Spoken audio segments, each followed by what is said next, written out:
Welcome to our channel লিওজনি। অবশেষে আপনাদের সেই বহু প্রত্যাশিত সেই কর্পোরেট ট্যাক্স প্ল্যানিং 2020 মাস্টার্স পরীক্ষার্থী যারা, তাদের জন্য সেই ফাইনাল সাজেশন নিয়ে হাজির হয়েছি। আপনারা জানেন যে এই সাজেশনের পিডিএফ কপি আপনারা ডেসক্রিপশন বক্সে গুগল লিংকে পাবেন। সেখানে গুগল লিংকে পিডিএফ দেওয়া আছে, ক্লিক করলে পিডিএফ ডাউনলোড করতে পারবেন। তবে ওই পিডিএফ এ যে সাজেশন আছে তার থেকে আরো শর্ট করার জন্য এই ভিডিওটা সম্পূর্ণ আপনাকে দেখতে হবে। এই ভিডিওর মধ্যে আমি আরো শর্ট করে সাজেশনটাকে তুলে ধরবো। আজকে সারাদিন প্রচুর কমেন্ট পেয়েছে এই সাজেশনের জন্য, কারণ আগে সাজেশন গুলো থেকে বেশ কমেন্ট পেয়েছেন, আপনারা জানিয়েছেন এবং আপনারা খুবই খুশি। এর জন্য আমারও খুব ভালো লাগতেছে যে আপনারা সবাই সাজেশন থেকে কমেন্ট পেয়েছেন এবং অনেকে সারাদিন কমেন্ট করেছেন কখন সাজেশন দেবো কখন সাজেশন দেবো। সো এখন সেই সাজেশন নিয়ে আসলে উপস্থিত এবং আপনাদের সেই প্রত্যাশিত সাজেশন এখন দিচ্ছি। তবে একটি কথা বলে রাখা দরকার, কর্পোরেট ট্যাক্স প্ল্যানিং আপনাদের শেষ পরীক্ষা। এর আগের সাজেশন গুলো সব কমন পড়েছে, শুনে খুব খুশি হয়েছি। কিন্তু মনে রাখতে হবে এটা কিন্তু শুধু একটি সাজেশন, সম্পূর্ণরূপে এটার উপরে ডিপেন্ড করা কিন্তু রিস্কি হয়ে যাবে। যদি আমি বিশেষ করে এই সাজেশন ফলো করলে আপনারা বেশ ভালো পরিমাণ সাজেশন থেকে কমন পাবেন। তারপরও শেষ ভালো যার সব ভালো তার, আপনি আপনার সম্পূর্ণ প্রস্তুতি নেওয়ার পর এই সাজেশনে যেগুলো মার্ক করে দিচ্ছি এগুলো শেষ মুহূর্তে ভালোভাবে দেখে যাবেন, তাহলে রিস্ক ফ্রি থাকবেন এবং পরীক্ষা একটা ভালো নাম্বার ক্যারি করতে পারবেন। তো চলুন কথা না বেরিয়ে শুরু করি। প্রথমে কোন কোন চ্যাপ্টার থেকে অঙ্ক আসবে? কর্পোরেট ট্যাক্স প্ল্যানিং চ্যাপ্টার 2, 3, 5, 6 এই চ্যাপ্টার থেকে 4টা অঙ্ক আপনারা পাবেন। কর্পোরেট ট্যাক্স প্ল্যানিং এখানেও আপনাদের 4টা ম্যাথ থাকবে এবং 4টা থিওরি থাকবে পার্ট সিতে। সুতরাং আপনি শুধু ম্যাথ অ্যান্সার করেও ভালো রেজাল্ট করতে পারবেন না, বা শুধু থিওরি পড়েও ভালো রেজাল্ট করতে পারবেন না। আপনাকে একটি থিওরি অথবা আপনাকে দুটি থিওরিকে টাচ করতে হবে, অথবা বলতে পারি আপনাকে একটি ম্যাথ বা দুটি ম্যাথে টাচ করতেই হবে। সুতরাং 4টি অঙ্ক 4টি থিওরি, এইভাবে প্রস্তুতি নিলেই ভালো। এবং সবচেয়ে ভালো হয় যদি আপনি প্রস্তুতি নিয়ে যান যে আপনি 4টি থিওরির মধ্যে অন্তত 2টি থিওরি দেবেন আর 3টি ম্যাথ দেবেন, তাহলে পরীক্ষাটা ভালো রেজাল্ট চলে আসে। এবার আসেন চ্যাপ্টার 1। প্রথমেই আসেন চ্যাপ্টার 1 ভূমিকা। এদের থেকে অঙ্ক আসার সম্ভাবনা কম, তবে যদি কোনো অঙ্ক আসে, এখানে 2টি অঙ্ক দিয়েছি দেখেন, প্রবলেম 1 এটি ইম্পর্টেন্ট, প্রবলেম 1। সো যদি কোনো অঙ্ক এখান থেকে আসে তাহলে সেই প্রবলেম 1 অঙ্কটা এখান থেকে আসার সম্ভাবনা বেশি। তবে 2টা অঙ্ক দুইটাই দেখে রাখা উচিত, প্রবলেম 1 এবং প্রবলেম 2, এই 2টি অঙ্ক আপনারা দেখবেন। তবে আমার বিশ্বাস যদি এখান থেকে কোনো অঙ্ক আসে সেটা প্রবলেম 1ই আসার সম্ভাবনা বেশি। ওকে, এবার আসেন চ্যাপ্টার 2 থেকে 100% আপনার অঙ্ক থাকবেই থাকবে। সুতরাং চ্যাপ্টার 2 ভালো মতো করতে হবে। এবং সবচেয়ে ইম্পর্টেন্ট অঙ্ক হলো প্রবলেম 1। চ্যাপ্টার 2 এরও প্রবলেম 1 সবচেয়ে ইম্পর্টেন্ট অঙ্ক। তবে আমি কিন্তু এখানে অলরেডি অঙ্ক কমে দিয়েছি, অর্থাৎ সবগুলো অঙ্ক আপনার দেখতে হবে, যেগুলো মার্ক করতেছে সেগুলো বেশি ভালোভাবে দেখতে হবে। ওকে, প্রবলেম 2 এটাও খুবই ইম্পর্টেন্ট, এখান থেকে আসার মতো একটা অঙ্ক, কারণ প্রবলেম 2 করলে আপনি অনেকগুলো নিয়ম এখান থেকে জানতে পারবেন, এই কারণে প্রবলেম 2 করতে হবে। সো প্রবলেম 1 আমার ধারণা প্রবলেম 1 এর সঙ্গে আপনাদের পরীক্ষার হলে দেখা হতে পারে, বাট প্রবলেম 2 নিয়ম জানার জন্য এই প্রবলেম 2 অঙ্কটা করতে হবে, এখানে অনেকগুলো নিয়ম আছে। প্রবলেম 3 ইম্পর্টেন্ট, কিন্তু আমি স্টার দেবো না, আমার মানে শিওরিটি দিতেছি না যেখান থেকে আসবেই, বাট ইম্পর্টেন্ট, এটা ঠিক। এবং প্রবলেম 4 এটি পার্ট বি এর জন্য ইম্পর্টেন্ট, আপনি এটি দেখে যান। পার্ট বি এর জন্য এই অঙ্কটা দেখে গেলে ভালো হবে। সো এই হলো আমাদের চ্যাপ্টার 2। এবার আসেন চ্যাপ্টার 3 থেকে 100% অঙ্ক আসবে। এবং চ্যাপ্টার 3 কিন্তু বিশাল একটা চ্যাপ্টার। চ্যাপ্টার 3 কিন্তু 4টা পার্ট, 3.1, 3.2, 3.3, 3.4। এর মধ্যে 3.1 থেকে অঙ্ক আসার সম্ভাবনা 99%। এবং এখানে অঙ্ক আমি অল্প কয়েকটা দিয়েছি, মাত্র মনে হয় 3টা অঙ্ক দিয়েছি। এর মধ্যে প্রবলেম 1 করতে হবে, গুরুত্বের সাথে করতে হবে, এটা ইম্পর্টেন্ট একটা অঙ্ক। এরপরে আছে প্রবলেম 2 এটাও ইম্পর্টেন্ট, তবে এটা স্টার আমি দিচ্ছি না, এটা আপনি দেখার জন্য করে যাবেন, অঙ্কটা জানার জন্য বা শেখার জন্য করবেন। এবং এই অধ্যায় থেকে সবচেয়ে ইম্পর্টেন্ট হলো প্রবলেম 3, এইটাকে আমি খুব মার্ক করতেছি এবং আমার বিশ্বাস এই ধরনের একটা অঙ্ক পরীক্ষা হলে থাকতে পারে। সো এই কারণে প্রবলেম 3টা সবচেয়ে বেশি ইম্পর্টেন্ট। দেখেন এই অধ্যায়ে কিন্তু অনেক অনেক অঙ্ক আছে, আমি জাস্ট অল্প কয়েকটা অঙ্ক তুলে নিয়ে আসছি, সবগুলো দেখা উচিত, তবে যেটাকে বেশি ইম্পর্টেন্ট বলতেছে সেটাকে একটু ভালোভাবে দেখতে পারেন।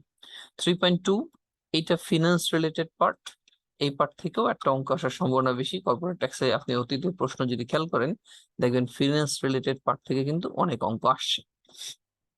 ওকে, প্রবলেম 1 এটা ইম্পর্টেন্ট, এটা মূলত আপনার পার্ট বি এর জন্য important. Problem 1, so part B এর জন্য এটাকে মার্ক করবেন এবং ইম্পর্টেন্ট দিয়ে দেখবেন। প্রবলেম 2 ইম্পর্টেন্ট, বাট আমি স্টার্ট দিব না, জাস্ট শেখার জন্য দেখার জন্য দেখবেন। 3 একই রকম, জাস্ট দেখার জন্য দেখবেন 3। প্রবলেম 4 এটাকে আমি খুবই ইম্পর্টেন্ট দেই, কারণ এটা আসার মতো একটা অঙ্ক। এটা আপনারা জানেন আরবিটেজ প্রসেস, সো সেই রিলেটেড একটা অঙ্ক, অঙ্কটা শেখার জন্য অনেক ইম্পর্টেন্ট হবে। সো অঙ্কটা আমি ইম্পর্টেন্ট দিচ্ছি, দেখে যাবেন। এরপর আসেন এখানে একটু বেশি অঙ্ক আছে। প্রবলেম 5 জাস্ট জানার জন্য দেখার জন্য দেখে যাবেন, স্টার দিচ্ছি না। প্রবলেম 6 জাস্ট জানার জন্য দেখার জন্য দেখবেন, কিন্তু প্রবলেম 6টা আমার কাছে ইম্পর্টেন্ট মনে হয় এই বছরের জন্য। প্রবলেম 6টা ইম্পর্টেন্ট। এই প্রবলেম 6 এর অঙ্কটাই দুই রকম আছে। এই প্রবলেম 7 এ গেলে একটু চেঞ্জ দেখতে পারবেন, এখানে ওই কস্ট অফ ফিনান্সিয়াল ডিস্ট্রেস আছে, এই কারণে এটা জাস্ট চেঞ্জটা দেখানোর জন্য প্রবলেম 7 দিয়েছে। তবে আমার ধারণা যে আপনাদের প্রবলেম 6 এইটা আপনারা হয়তো পরীক্ষার হলে পেয়ে যাবেন। প্রবলেম 6টা আসার সম্ভাবনা বেশি। ওকে, সো চ্যাপ্টার 3 প্রায় শেষের দিকে। ওকে, প্রবলেম 8 দেখে যাবেন, পার্ট বি এর জন্য ইম্পর্টেন্ট এটা। প্রবলেম 8 পার্ট বি এর জন্য এইরকম অঙ্ক খুব সম্ভবত গত বছর আসছে, কিন্তু তারপরে এই বছর ইম্পর্টেন্ট। ওকে, 3.3 3.4 এগুলোর মধ্যে থেকে আমি আর অঙ্ক ইম্পর্টেন্ট দিচ্ছি না, প্রিভিয়াস চ্যাপ্টার 4 থেকেও না, জাস্ট থিওরি গুলো, ইম্পর্টেন্ট থিওরি গুলো দিয়ে দিলাম। চ্যাপ্টার 5 এখান থেকে 100% অঙ্ক আসবে, আসবেই আসবে। এবং মজার ব্যাপার হলো চ্যাপ্টার 5 থেকে আবার অনেক অঙ্ক করতে হবে না, অল্প কয়েকটা অঙ্ক করলেই হবে। যেমন প্রবলেম 1 দেখেন, আমি অঙ্ক দিছি 4টা, এর মধ্যে প্রবলেম 1 ইম্পর্টেন্ট, তবে স্টার দেবো না। প্রবলেম 1 ইম্পর্টেন্ট, ঠিক আছে, স্টার দেবো না। প্রবলেম 2 ইম্পর্টেন্ট, কিন্তু এটাকেও স্টার দেবো না, ইম্পর্টেন্ট জাস্ট দেখার জন্য। আমি ইম্পর্টেন্ট দেবো প্রবলেম 3 কে ইম্পর্টেন্ট দেবো এবং এইখানে স্টার দেবো। আসলে প্রবলেম 3 যদি করেন তাহলে 1 2 এমনি হয়ে যাবে, কারণ প্রবলেম 3 এর মধ্যে 1 2 এর সাথে আরো এক্সট্রা কিছু আছে। সো ইম্পর্টেন্ট এবং প্রবলেম 4 এটা ইম্পর্টেন্ট। আপনি যদি এই দুইটা অঙ্ক, অর্থাৎ প্রবলেম 3 আর 4, এই দুইটা অঙ্কের মধ্যে যদি ভালো মতো করে যান, আমার ধারণা দুইটার মধ্যে একটা অঙ্ক অথবা একটা নিয়ম হুবহু এই নিয়মের একটা অঙ্ক আপনি কমন পাবেন। সো এই অধ্যায় থেকে কিন্তু 100% অঙ্ক আসবে, এবং আমি দুইটা অঙ্ক স্টার দিলাম, এবং আমার বিশ্বাস এই দুইটা অঙ্কের মধ্যে একটা অঙ্ক বা এক ধরনের অঙ্ক, যে কোনো একটা নিয়মের অঙ্ক আপনি পরীক্ষা হলে কমন পাবেন। সুতরাং যারা পাস করতে চান, রিস্কি সাজেশন নিতে চান, তারা 3 আর 4 করে যান, শুধু অধ্যায় 5 থেকে একটা অঙ্ক কমন পড়ে যাবে। ওকে, এবার আসেন চলে যাই আমরা চ্যাপ্টার 6 এ। চ্যাপ্টার 6 থেকেও 100% অঙ্ক আসবে এবং আসবেই আসবে। এবং মজার ব্যাপার হলো আমরা মোটামুটি ভাবে বলতে পারি কোন ধরনের অঙ্ক এখান থেকে আসবে। প্রবলেম 1 ইম্পর্টেন্ট, বাট স্টার দেবো না। সবচেয়ে ইম্পর্টেন্ট হলো প্রবলেম 2, এবং এই প্রবলেম 2 এই ধরনের একটা অঙ্ক আপনি নিশ্চিত ভাবে এই বছর পাবেন। প্রবলেম 2 এই রিলেটেড বা এই ধরনের, হ্যাঁ, এই ক্যাটাগরির, হয়তো টাকার অ্যামাউন্ট আলাদা থাকবে, বাট ঘটনা কিন্তু একই থাকবে, এরকম একটা অঙ্ক আপনি পরীক্ষা হলে পাবেন। সুতরাং আপনি প্রবলেম 2টা খুব গুরুত্বের সাথে করে যান, ইনশাল্লাহ কাজে লেগে যাবে। ওকে, প্রবলেম 3 মোটামুটি ইম্পর্টেন্ট, অত বেশি ইম্পর্টেন্ট আমি দিচ্ছি না, বাস দেখার জন্য দেখে যাবেন। প্রবলেম 4 ইম্পর্টেন্ট, প্রবলেম 4 মূলত পার্ট বি এর জন্য ইম্পর্টেন্ট, সো ভালোভাবে পার্ট বি এর জন্য দেখে যাবেন। এরপর আছে প্রবলেম 5, এটাও আসলে হালকা ইম্পর্টেন্ট, অত বেশি ইম্পর্টেন্ট না, হলুদ দিলাম জাস্ট দেখে যাওয়ার জন্য।